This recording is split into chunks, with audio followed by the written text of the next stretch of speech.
In the previous lecture, we discussed children as a vulnerable group.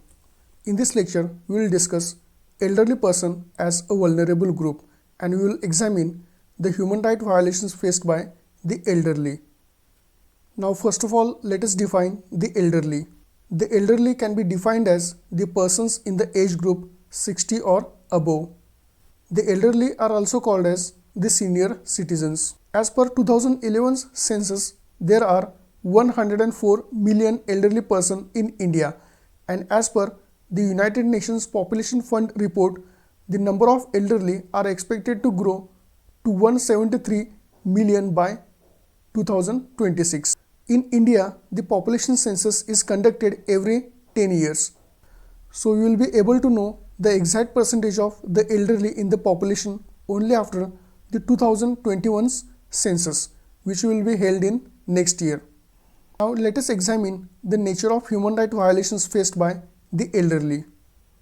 Now the first form of the human rights violation faced by the elderly is the familial insecurity and neglect by their own children. It has been observed in many families that the parents are not maintained by their children. The elderly are often considered redundant and burdensome by the family members. As a result, a large number of elderly are either living alone or in harbors run by the government or private agencies. These harbors are also known as the old age homes or the Vruddhashramas in Marathi. Now the next form of the human rights violation faced by the elderly is the elderly abuse, which refers to the maltreatment and inadequate care of the elderly by the children. The next form of violation is the physical assault and the violence, which includes beating, slapping, for getting money or for getting property rights. Next form of the human rights violation is commission of cruel acts such as the murder. It has been observed in many reported cases of the violence that the elderly have been murdered by their family members because of their inability to bear their expensive medical treatments and hospital expenditure. Next form of the human rights violation and abuse is the elderly are often forced to do the housework. Now the next form of the human rights violation is denial of share of elderly in the property. There are many cases where we see that forcible attempts are made to snatch the property which belongs to the elderly person. Next form of violation is humiliation in front of the friends and neighbors.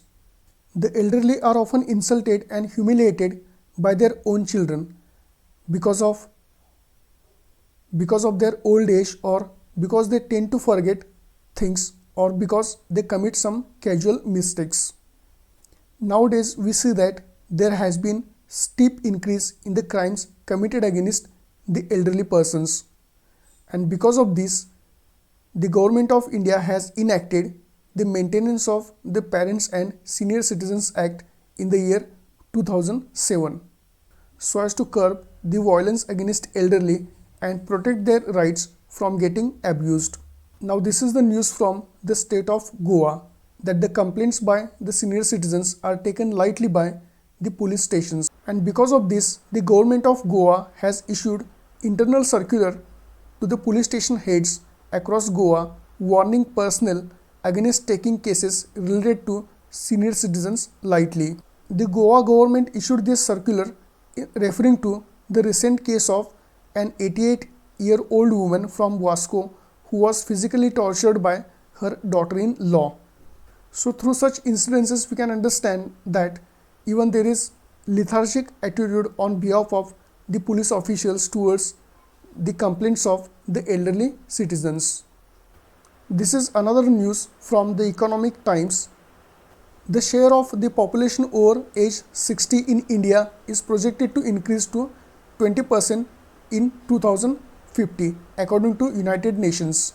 So attempts on behalf of government to equip elderly people in earlier age will help them remain in good health and involved in community throughout the aging process. In this respect, certain steps from the government such as the National Old Age Pension Scheme and subsidized food distribution program are going to provide income and nutritional security to the older persons living in poverty.